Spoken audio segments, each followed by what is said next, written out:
When you have to shoot, don't talk.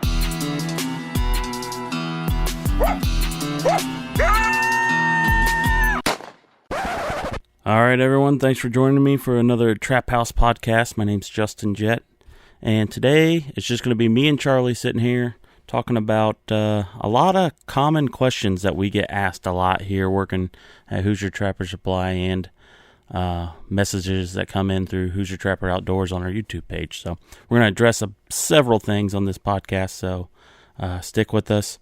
But first, we got to give it up to our sponsors, J3 Outdoors, maker of the Hags Bracket. J3O.com is the website. Check it out.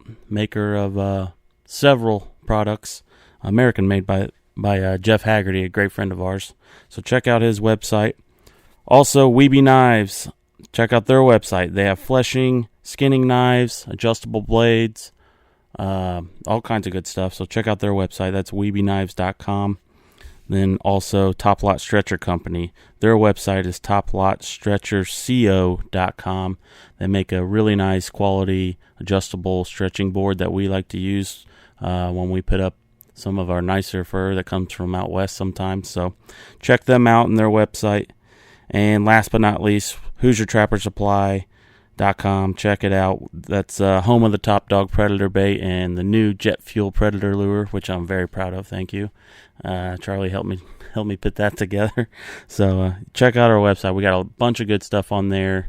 We're heavily stocked, locked and loaded for the season. So head over there and check it out. And also, please watch Hoosier Trapper Outdoors if you can on YouTube. Subscribe, ring the bell, like, share, do all that good stuff to support us. We really appreciate it. It's a lot of fun to make. And also catch us on the Catch Circle on Facebook. It's a nice group of people that come together and chat about trapping on all levels. So head over there as well. And last but not least, please join a trapping organization of any sort. It's an ongoing battle, and it will never end. So just sign up, and we'll keep moving on. So let's get to the episode.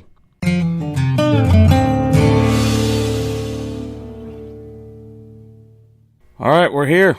All right, cool. So the ones where it's just me and Charlie, as far as guests, we're gonna have these where you can view them on YouTube, so you can watch.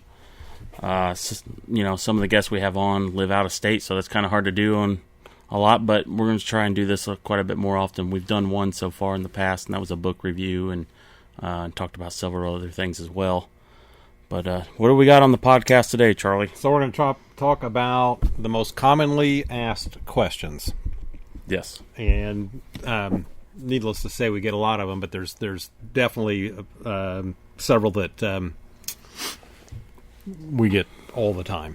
So yeah, and it's not like we haven't addressed a lot of these. No. But when you make over 100 videos over a 10-year time span, right, it gets lost. So it some of the stuff's pretty important that you need to always kind of touch on. Right.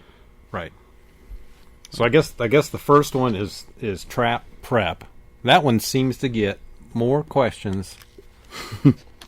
I think that one comes in weekly, especially when season's in. Like somebody's asking about. Yeah, I mean, in some cases it's probably daily. I mean, it's crazy. Yep. How often that, and it's fine if you don't know, you don't know, and you gotta ask. So right. And we will put up a how-to video on this when we're actually doing it, so you can watch it. But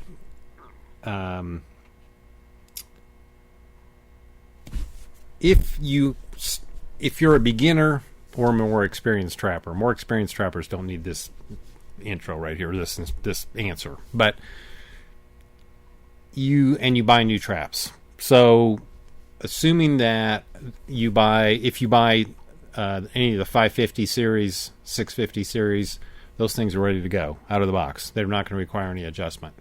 But anything else, you're going to have to adjust. So you want to make sure your pan's level with the jaws when it's set. You want to make sure that your pan's tightened up. You don't want it flopping. In other words, at minimum, you want it to hold where it is without the trap being set. So if you pull the pan up here, it needs to stay there. Most coyote trappers are running around 2.5 to 3 pounds of pan tension. You can check that if you want to, or you can just guess. You can go clear up to 4 pounds or so. The higher you go up, the less non-target stuff that it'll reduce your non-target catches. So that's kind of up to you what you want to decide. So I kind of actually recommend, if you're a beginner trapper and you're just thinking about buying traps, I would buy something that's already ready to go. Personally, I don't like working on traps. That's just kind of mindless work. So, and I know there's people that love doing that. They love tinkering with traps and all that. And if that's your thing, great. I mean, I'm glad you enjoy it. So you can buy whatever trap you want. But if you're looking for a trap that is easy to use, ready to go out of the box, and it works for both beginner and the more experienced trappers buy these as well, I would buy something in that 550 series. So, with that being said, so you got new traps, and then you want to get the machine oil off of them. And here seems to be where there's a lot of confusion. So you can run them through a dishwasher. You can go to Walmart and get some of that cheap degreaser. You can boil them in Dawn dish soap. You can even boil them in logwood dye if you want, but you're better off with some sort of detergent. So, and then once you do that, you want to make sure you get them rinsed really well. So the dishwasher idea works the best if you can get away with it. I will say, if you do that method, make sure the chain isn't hanging down where the water is spinning. Yeah. You might have an issue. Yeah, it might break your dishwasher. So,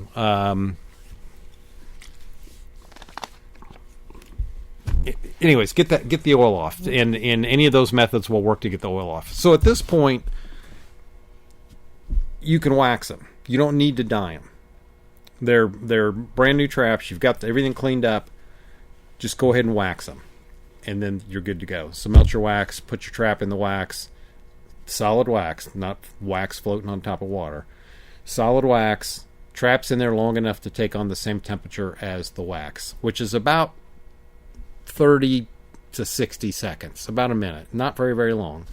Take the trap out, hang it up, and you're good to go. If you got a piece of like cattle or hog panel, that works great. That's what they do at the Trappers College. Yeah. Just hang it up, let them drip off, let them cure, a couple 3 hours at best. I mean, at the most, and you're good to go.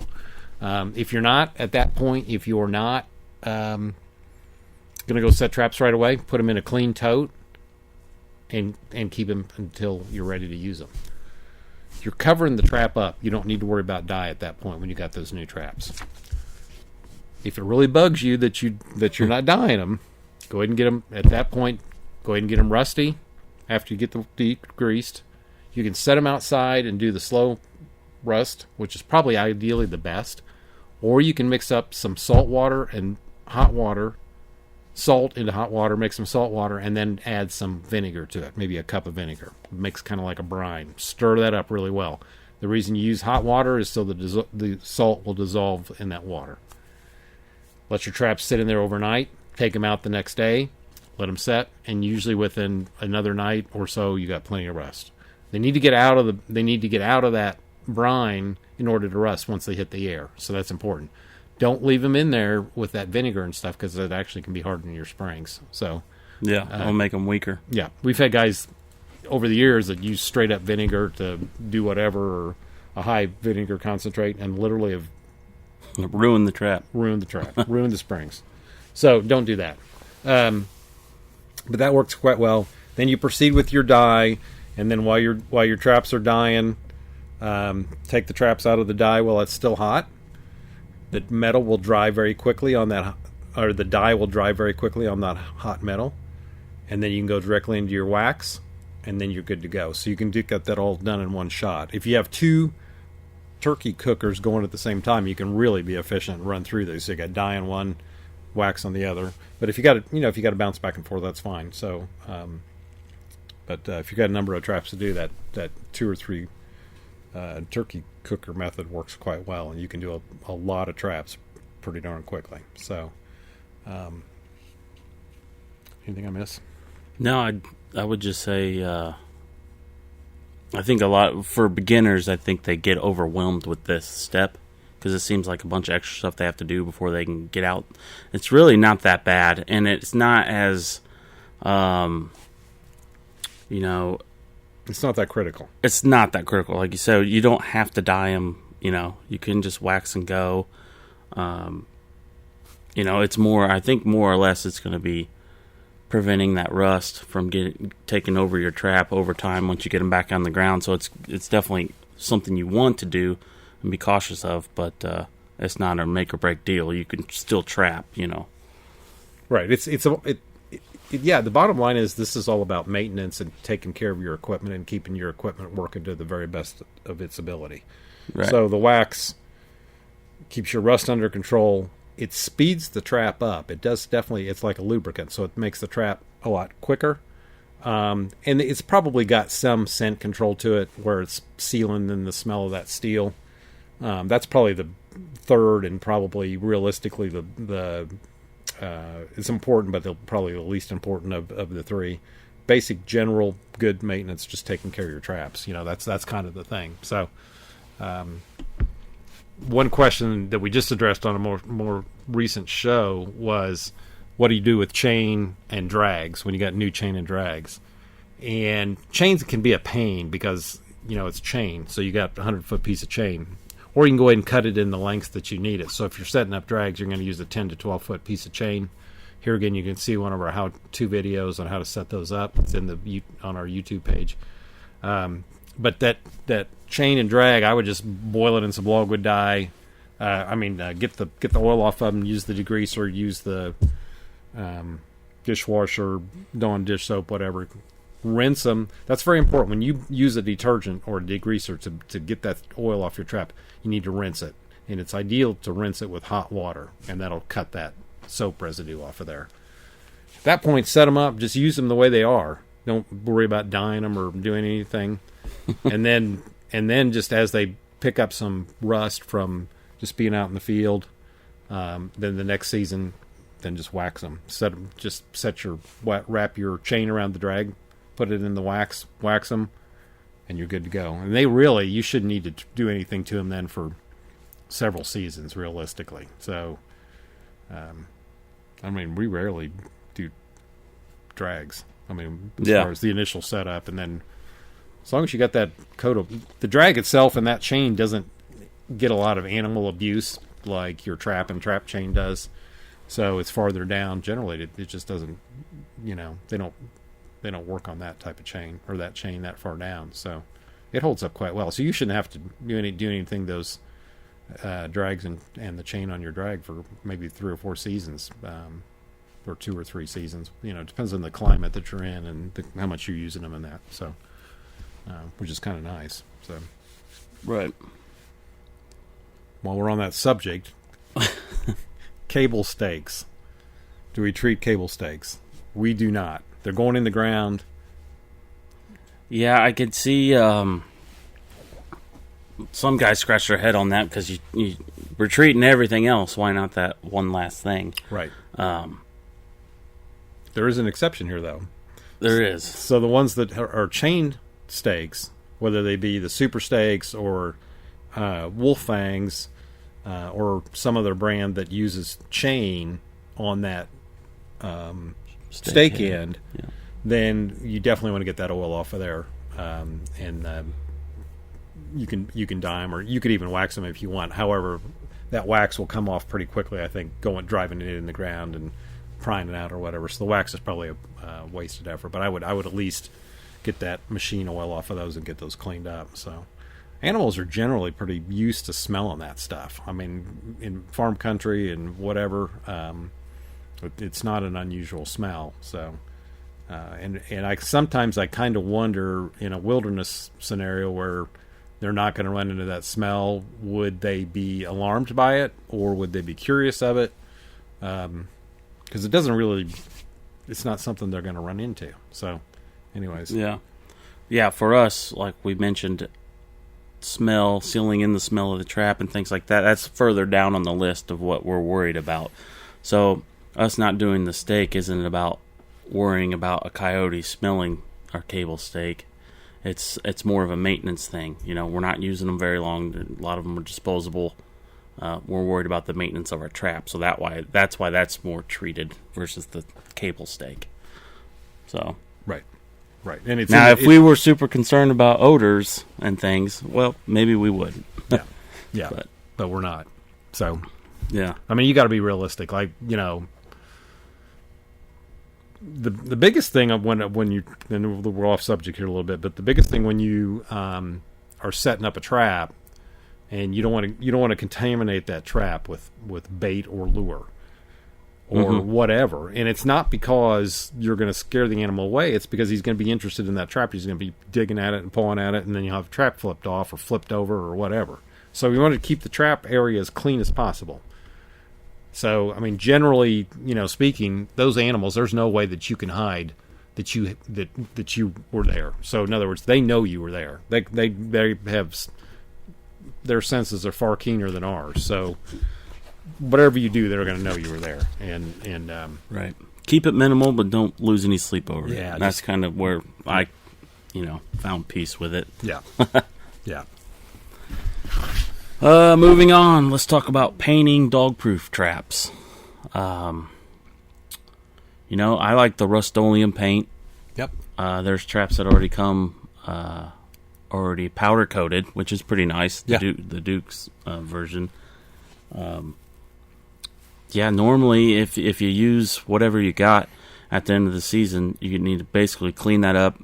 Power washing really helps knocking all that mud, because all that mud and stuff gets clogged up in the springs. It's hard to really get out, so power washing really helps clean that up. And then after that, let it air dry, and then I hit it with some Rust-Oleum paint, chain and all. So, and that's really the only, once that paint dries, I would make sure is where your trigger connects, or your connection point, just make sure that's not all gummed up with paint. Use a file or the end of a screwdriver or something like that. Scrape that clean so you have a nice, crisp connection there. So right, and that applies to foot traps as well, whether they're night latched or not. You got to get that wax off of there. So usually you can take a knife or putty knife or a screwdriver and get that off of there. So Justin kind of jumped to the next step.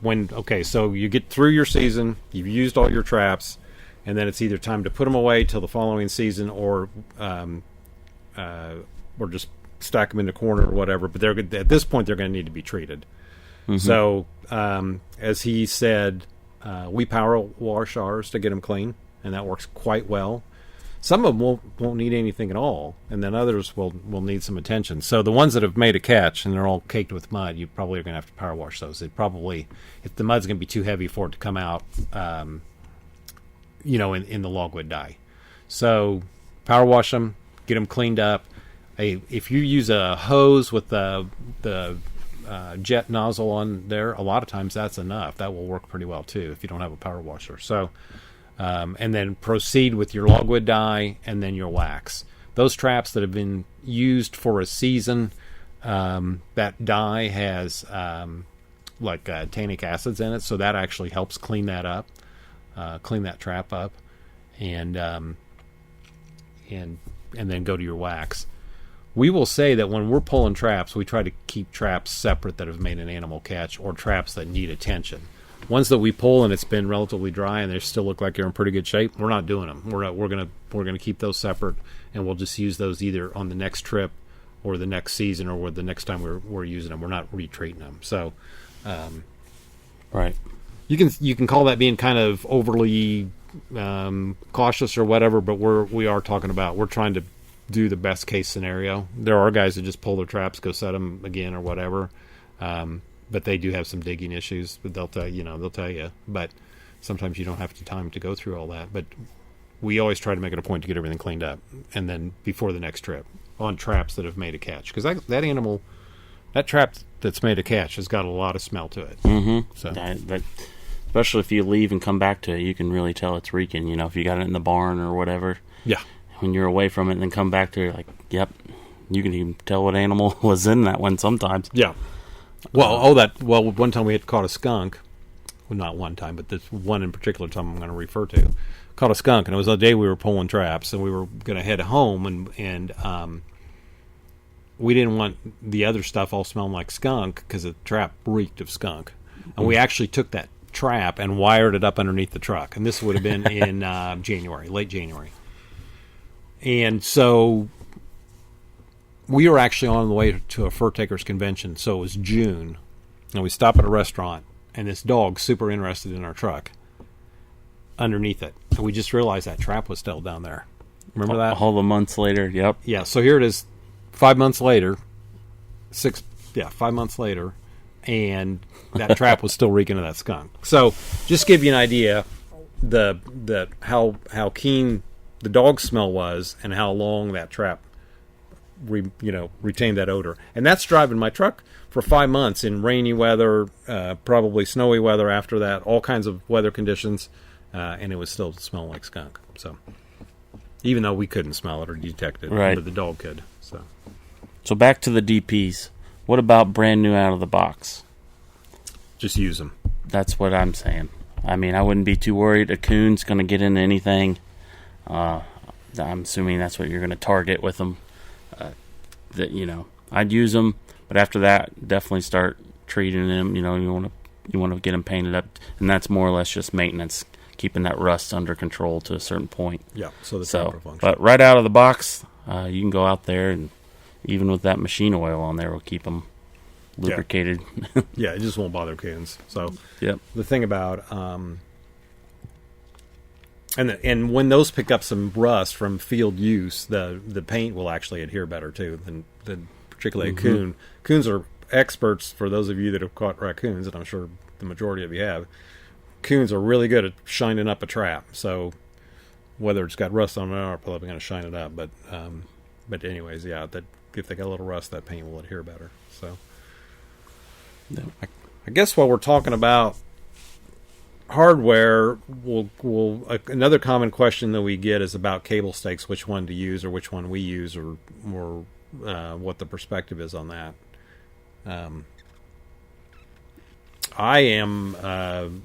We use the basic Berkshire standard disposable stake with 15 inches of cable.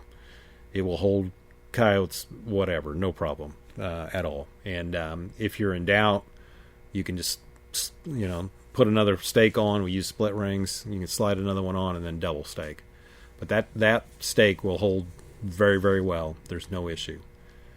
Prying them out of the ground, they may bend, and then you'll have to flatten it back out if you want to use them again or use them again. If you cut them and use them as a true disposable stake, you're not leaving much money in the ground. They're, in the scheme of things, they're pretty reasonable. So that is definitely an option. Some days, when we're pulling traps and we're in a hurry, we'll cut several of them. So kind of depends on the scenario. Kind of depends on what your perspective is. Yeah, I think with cable stakes, they all have their pros and cons. Whether it being lasting as long, bending, or driver issues with it, blowing through the hole, or maybe even the price point. I like duckbills, but I think they're kind of pricey, so I don't use them for that reason. I use a lot of wolf fangs around home. I just think it's a tougher stake. Like Charlie said, the Berkshire standards work just fine, and to make things easier on trips, that's what I use when we all have the same equipment in the truck, so we're going to have 10 different things going on at once.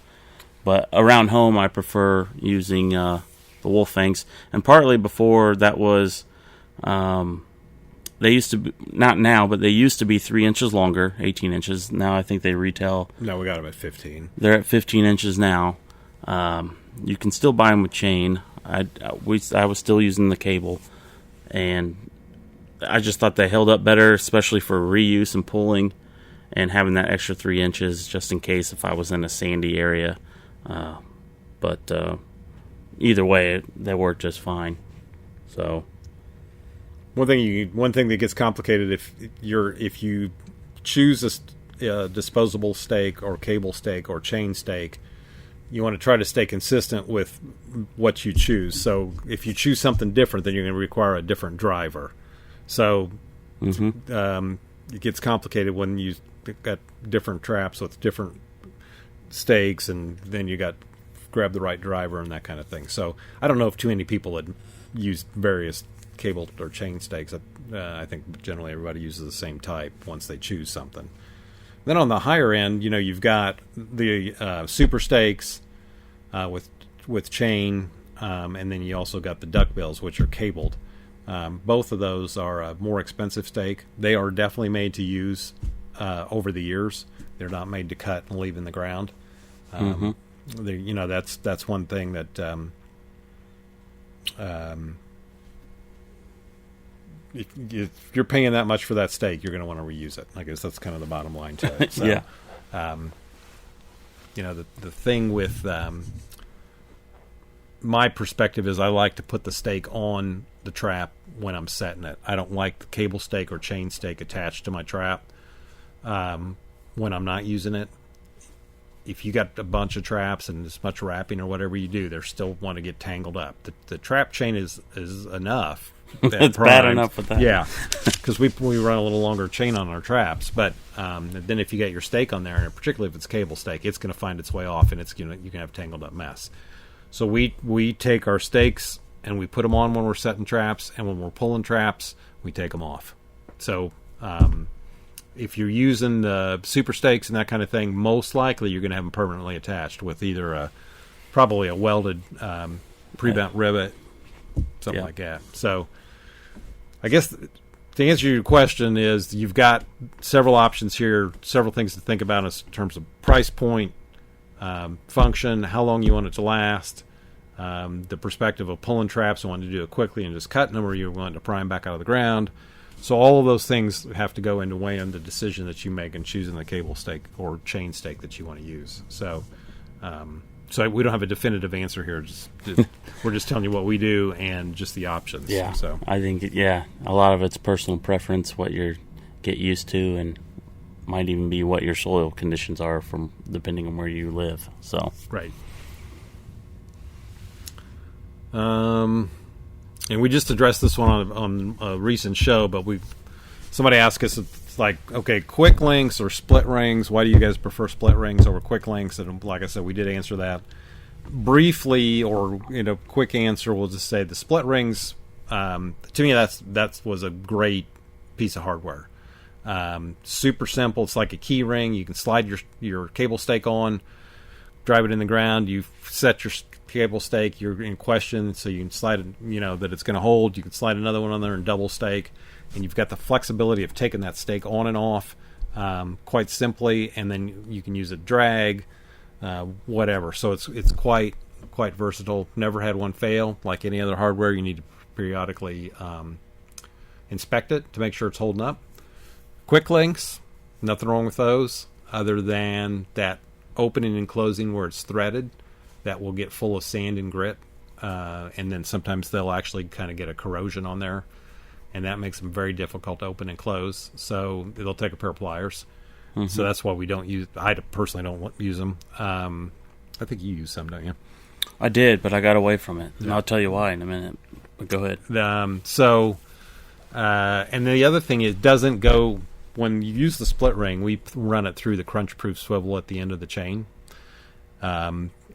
Or your stake swivel, whatever you want to call it, but it will go through that swivel quite nicely. It'll fit through there very, very, very well.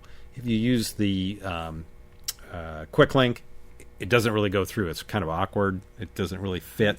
You can make it work, but it's not the same. So, and I always feel like if you got something that's not really functioning the way you should, then it seems like maybe it's got more torque on it too. I might be thinking too hard there, but anyways, to me the split rings are just so much handier to use and just so much more versatile, and you're not messing with an additional tool. You might need an occasional screwdriver to get that split ring apart, but a lot of times you can actually use your chain and just stick it in there, pry it up, and get it open. But the quick links are definitely going to require pliers and messing around to get that thing opened up. So yeah, I think for people that haven't tried split rings, to look at them, out of the box and be like that, can hold a coyote. You know, you kind of scratch your head for a minute because there is a gap around. I mean, you always want to inspect it on the backside. In front, you always want to make sure those are touching so nothing can pry underneath and wring itself off. So I always kind of question that, but never had an issue. Have you ever seen one actually pulled apart? Yeah, but it wasn't in normal use. I was going to say you're pulling a tree down. We were pulling a tree down with a chain that was on. Yeah. And we actually broke the chain before we broke the split ring in one scenario, and then another scenario we actually pulled the split ring.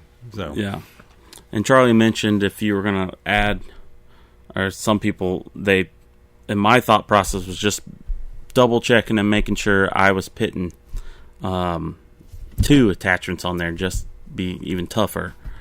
But I was doing both, one of each. I had a quick link and a split ring, and I noticed if a coyote or whatever was in there, if that link gets underneath and pries that up, then you just open the door, you know, for the chain to follow to unring itself.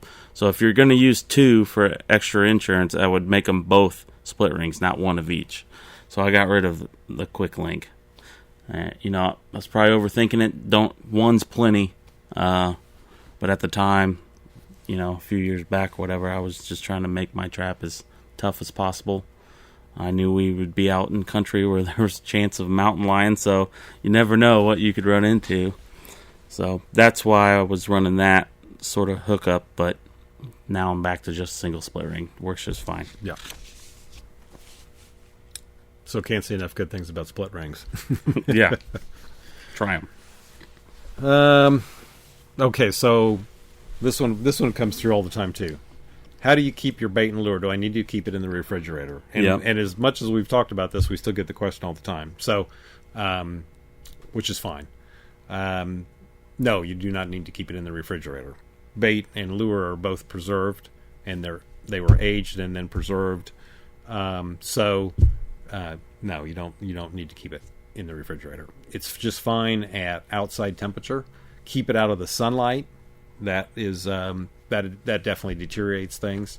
If it's, you know, you don't want to set it in front of a window in your shed, but you know, in a tub or over in a shelf that doesn't get any sunlight, it's just fine. So you will notice, like for instance, our top dog bait is probably even better a year later, but it'll be a little more liquidy, and which is fine. That when you take that liquid, that's kind of like a lure almost. That lure that liquid will actually soak into the ground, so if you got an animal digging, it's going to be even more involved. Once he's got the bait, it's still soaking into that stuff soaked in the ground, so he can still keep him working. So urine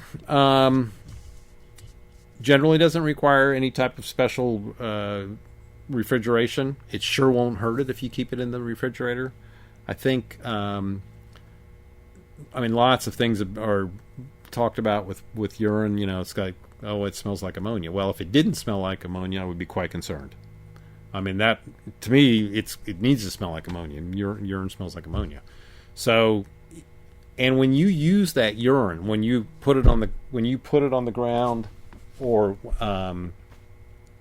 that ammonia smell will air out. You can even open the cap and it will air out. So that excessive harsh edge that you get when you may open a bottle up, that will actually will dissipate a little bit. Right, it will dissipate. But I would be way more concerned if it doesn't have an ammonia smell than if it does have an ammonia smell. And it should have an ammonia smell. I don't know of any urine that doesn't have an ammonia smell to it. Really. Yeah.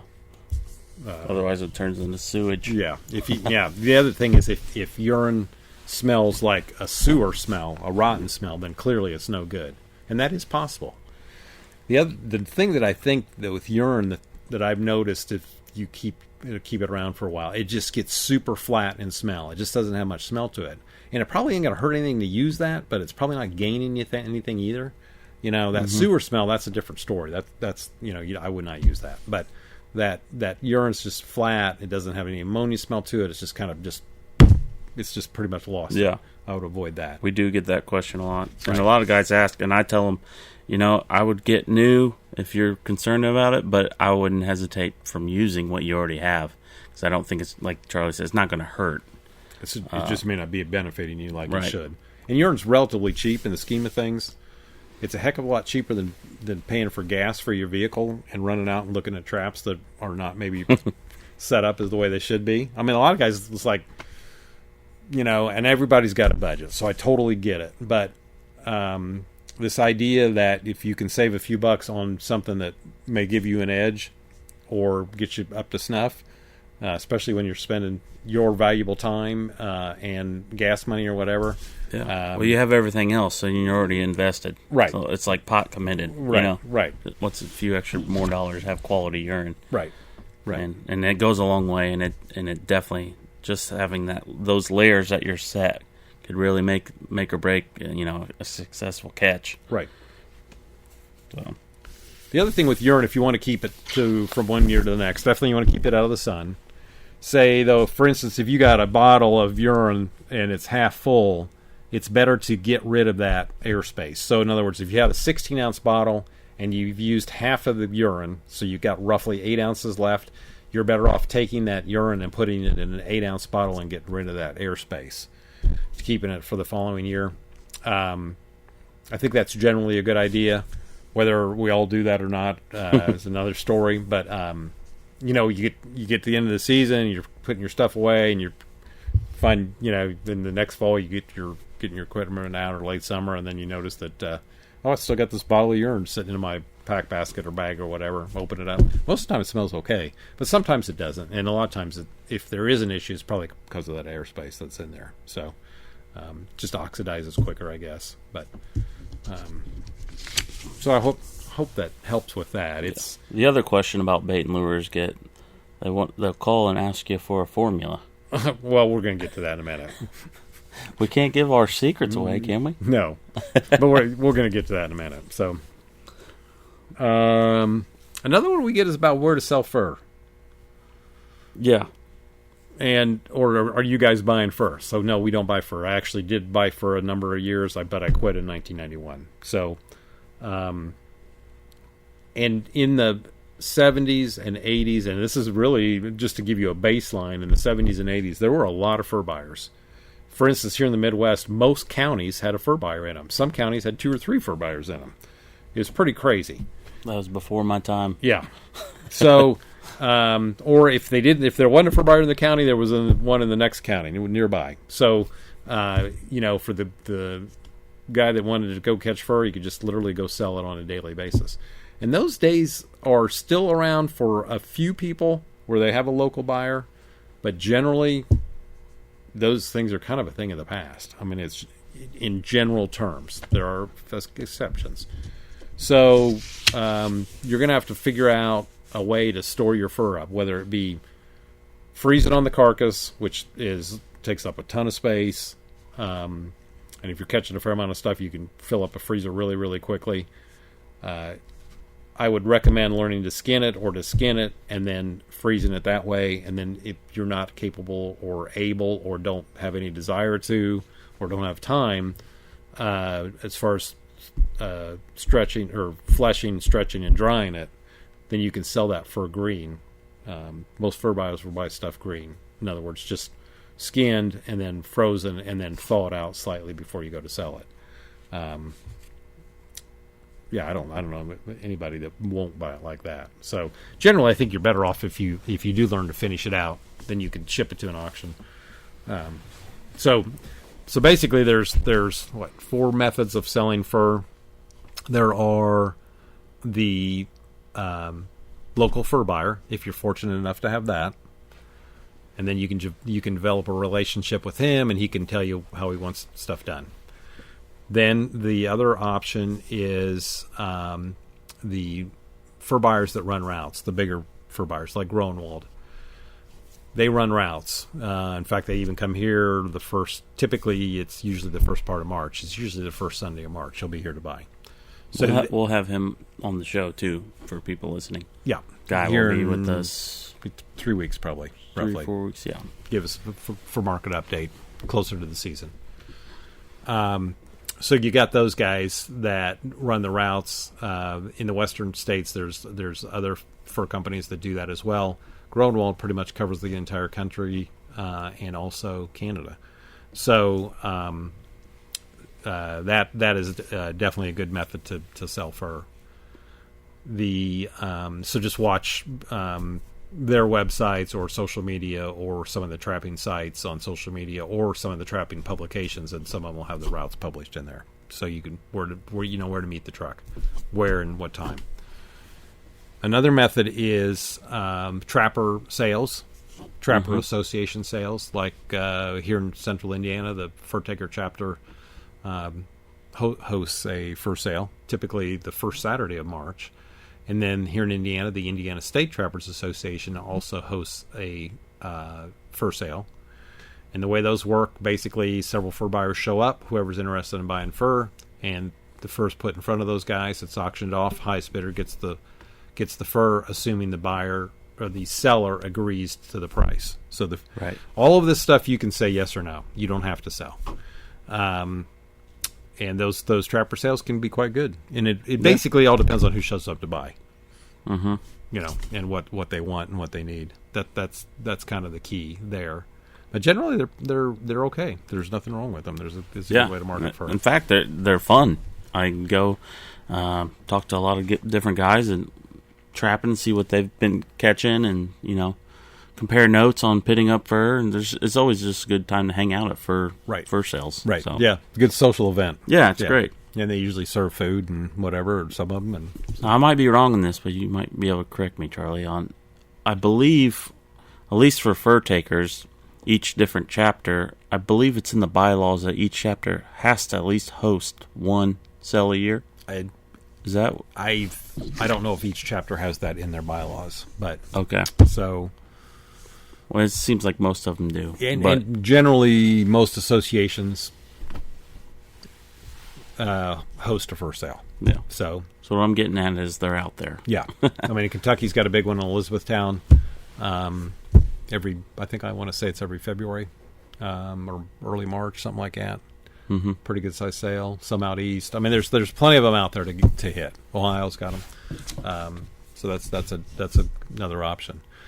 So and then the fourth option is shipping to fur harvesters. We're down to one auction house. That's it. With NAFA not in the picture anymore. So you can ship to fur harvesters, and I guess so. There's some advantages there, and there's some disadvantages there. One is that once you ship the fur, you have no control over it. They've got it, and you're not getting it back.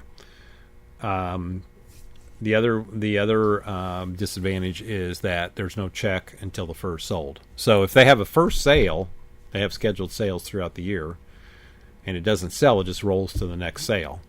Mm-hmm. So you may have fur up there for several months or several years before it actually sells. In some cases, generally it's cleared up in a year or two.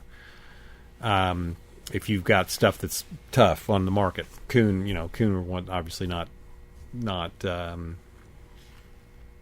high dollar item that they once were, and so you've got they may struggle selling certain sections of raccoons, so it might be up there a while. The advantage, though, is that you are basically they're brokering to end user, whoever the manufacturer is. So you may have a buyer that in there that is buying for several manufacturers, or the manufacturer himself is there buying. So you're selling at the market level, whatever it is that day. That is the market. That's where the market's established. So sometimes that can be a huge win-win, and sometimes it's like, oh shoot, I should have just sold in the country, whatever. So I think that's a decision all of us need to, you have to work through. I got to tell you that I'm kind of like the idea of just selling and getting a check on the spot. Mm-hmm. Here, the past few years with bobcats being the bobcat market being down or whatever, we just send those out and get them tanned and sell them here in the shop. So I mean, we have that advantage over some. Some of you may not have that advantage where you got a retail outlet to sell your skins, but that's another option. You can usually peddle them off. Some guys will peddle them online. Yeah, that is a A lot of guys do that. Have stuff tan and sell eBay or places like that. Yeah. So that's a whole nother option. So there's definitely markets out there to sell your fur. You may have to look a little more harder to find them if you're looking for a local buyer. The trapper sales, usually there's, you may have to drive a little bit to get to one, but it's a good social event. It's good. It's just a good fun day or a partial day. Meeting a truck on a fur route, whoever you're meeting.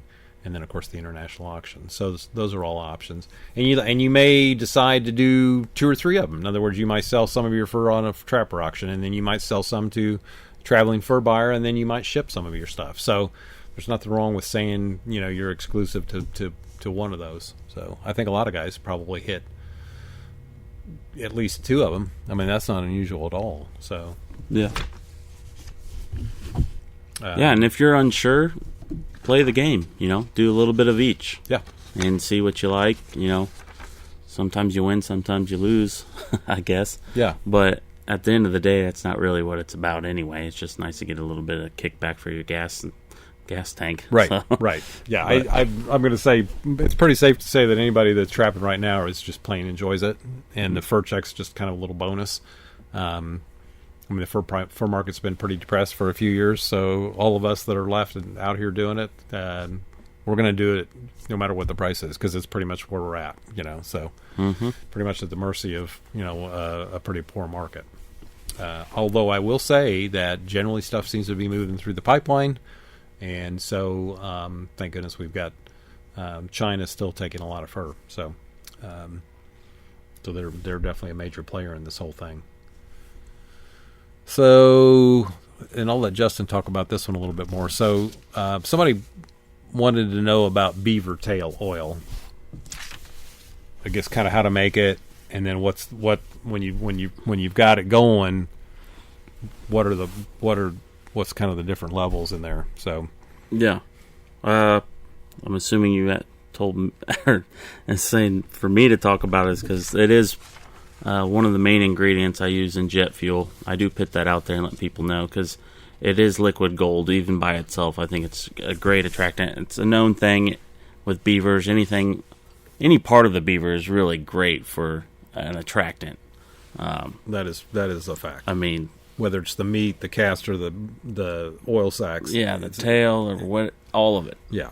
But I experimented a little bit before we come up with that lure, but as far as that ingredient, the beaver tail oil, saw some things online, played around and figured out, the most basic way is chopping them up, cubing them, however you can do it, and stuffing them in a glass jar and just putting them out in the sun and just let it sit. You putting water on top of them?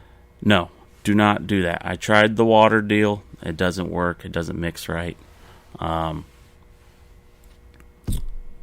So yeah, just straight tail, chunk it up, put it in there, and let it go. And depending on, it's going to take several months, but when you're good, and when it's ready, is you're going to want the dark oil that's sitting on top. That's the true oil. That's pure as it can be. That's the oil you want. Some guys have tried to speed up the process. I even tried this too. I don't recommend it because it's not the same. Some guys were sticking them in crock pots, just boiling them down, and the oil would come out. But it's also taking the fat with it. It's more of a clear, cloudy liquid. You're not getting that dark brown, pure oil. So it's a whole nother smell. It's totally different. I'm sure that works great too for whatever you might be trying to do. But it's got the fat mixed in there. So yeah, it's pretty easy to do. Then from there, when you need to get the oil out, we use these big, what do you call those, Charlie? The big plungers. Oh, that, yeah. Turkey basters. Yeah, you can do that, or you could strain it out. Just strain it, yeah. I usually suck it off with the plunger deal. Turkey baster deal, and plunge it into a gallon jug, and a little bit goes a long way because it's great stuff. Yeah. That's it. It's pretty easy. So when you're out beaver trapping this year, save those tails. And heck, there's a market for that. I'm sure there's other lure makers out there that might want to buy it. I don't know what it goes for by the ounce or anything, but it's got value. Yeah, it's expensive. If you can, most guys are going to make their own. Yeah, people that do this mainly keep it for themselves because it takes a lot of tail to get a little bit. Right. Right. So you need mass quantity to really calculate, a giant batch. But, right. I think going back to putting, like they were saying, putting it in the crock pot. So you're actually cooking that under a heat, and that is definitely different than sitting in the sun for a sun rendered. The basis of the beaver tail oil is very similar to making sun rendered fish oil or fish juice. So if you are using just regular whatever carp or whatever, and you're cutting that up, throwing it in a jug, and then typically with that you do put water in it. And then let that rot down for several months in the sun, and just that little bit of oil will float clear to the top on that water, and that is actually the oil. That's the fish oil. There's going to be very little there. So if you use a cold water fish like a salmon or trout, there will definitely be more oil there. But that whole mess what technically is called fish juice with that little bit of oil in it, that right there has definitely some uses in terms of mixing it in whatever you want to mix it in, as far as or you can use it even straight up as a liquid bait for predators or for a coon attractant. I mean, as I've talked about many times with lure bait attractants, there's one dimension and there's many dimensions or multiple dimensions. So you can have a piece of deer meat down in a dirt hole that's one dimensional, or you can take a piece or a spoon of a prepared bait, which has several layers of attraction to it.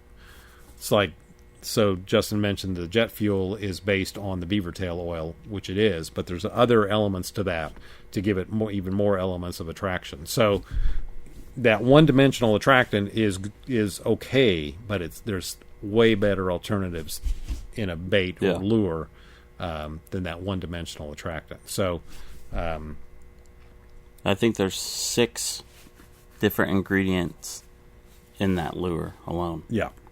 Attractants. Yeah. So, and I guess that kind of, it leads us to what we're going to get here to in a minute, but it's a lot of fun to kind of play around with if you want to make your own formulas, and so you for instance, so you made your beaver tail oil, and then at that point you can kind of play around.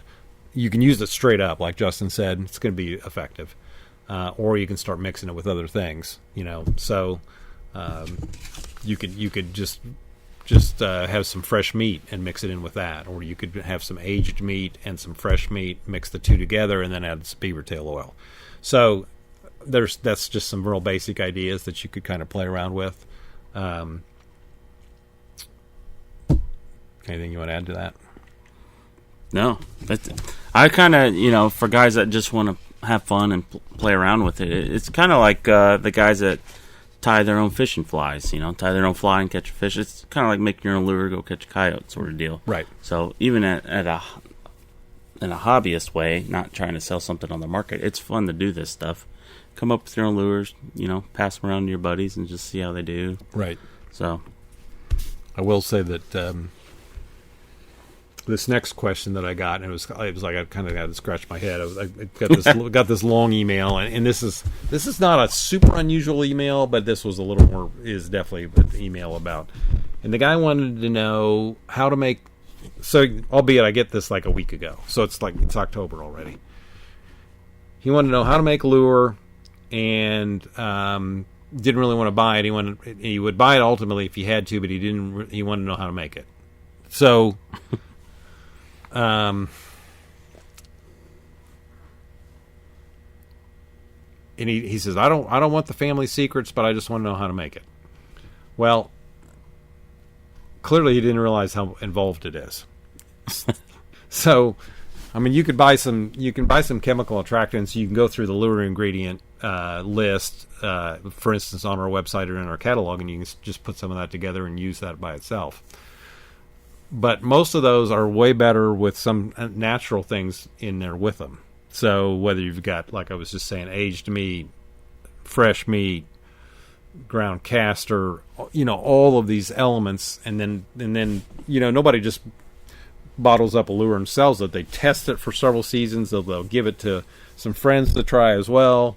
Here again, talking about maybe trying to save a few bucks on not buying a lure and then using something that's not that effective, and you're spending all your time and gas money and everything else going out to sets that probably would have been way more productive with something that they'd purchased or whatever. I'm not trying to sell lure. I'm just being realistic.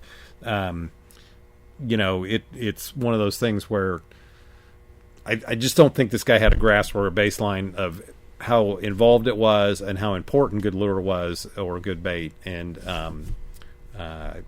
it was just kind of like, right. Yeah. I to be honest, it's actually kind of a difficult question to answer because I don't want to be, like I'm trying to avoid answering the question, but it's so involved and so complicated and so, particularly, for somebody that doesn't have any baseline it's not information. Like going to the grocery store, picking out 3 items, mix them together, and there's your lure. You right. know what I mean? Right. It's definitely involved. Like if you want to make something for raccoons, that's one thing. Yeah, that is different. Yeah, you they'll can eat anything. Yeah, that's why they call them trash pandas. But when it comes to a coyote attractant or a bobcat attractant, that's pretty involved. Yeah, something that's effective and works time and time again. And come up with that right. That takes time. And I would think generally, stuff is usually jarred up and the elements have aged. You're approaching almost a year with a lot of that stuff. In some cases, it might even be longer than that you've aged something and then that far until you're actually using it. So, and the process of aging's got so many different levels to it. So, for instance, if you ground up some beaver meat and you're starting to age it, no preservatives, just ground up meat, and you'll get to the point where goes pretty quickly, and you'll have that roadkill smell, that roadkill rotten smell, terrible smell. The best buzzard crow attractant going, possum attractant. So, but then to get over that, it takes several months to get over that hump, and it'll get this oddly sweet. I call it a twang. Yeah, it's a kind of got a sweet smell to it, but it takes a number of months to get to that point. So, just this idea of putting together some lures here in a week or two and being able to go out this season, I don't think that's going to happen. Particularly if you're starting to talk about canines and bobcats, that kind of thing. Coons, just go buy some Hershey chocolate syrup or whatever. Yeah, any fish oils and any of the ingredients, loganberry or whatever, and put something together. When it comes to predators, that's a whole different deal. So, yeah. Anything you want to add to this? I don't know. We covered a lot, really, in a short time. I think we talked about some key things that people have a lot of questions on, obviously, because they call in. Right. So, so those of you that are viewing this, if you've got follow-up questions that on YouTube, you can actually, you can type that in. When on the podcast, we don't, unless somebody actually emails us specifically about a podcast, it's a little harder to have interaction. As far as getting feedback. But on those of you that are watching this on YouTube, you can definitely type your questions in, make your comments, good, bad, or whatever. And we'll try to address them in the future for sure on another one of these. But we definitely hit some of the questions that we are asked the most often. And in my estimate, the one on trap prep is probably the one we get the most often asked. And then probably second is how to keep bait and lure once you got it. So, all right. The next one we do, like this, in this format, is we're going to talk about how to take a out-of-state trapping trip, what to look for. Pretty much everything you need to be prepared for that sort of thing. Right. And Charlie does these demonstrations. Well, talks, I should say. He does demos at conventions about this, and a lot of people have good, comments or feedbacks and on that. So I think that'd be a good one for us to talk about real soon. So yeah. So I think the plan is, for those of you listening, basically, there'll be Hoosier Trapper Outdoors YouTube show on a Friday, and those are every other week. And then the week that there's not a show, we'll do a podcast. One of these, or a podcast with another trapper. We'll just alternate them all throughout the season, right? And then go from there, right? So, because we have found that generally, most of you enjoy watching trapping related shows in the late summer, fall, and winter, and then when the spring comes around, your interest might be elsewhere with fishing camping, or turkey hunting, whatever. camping. Kids are playing sports, gardening, whatever. So things kind of shift. So, but that's kind of our plan for this remaining part of the fall and winter and early, and I guess technically early spring. So, yep. But thanks for joining us. We'll see you next time.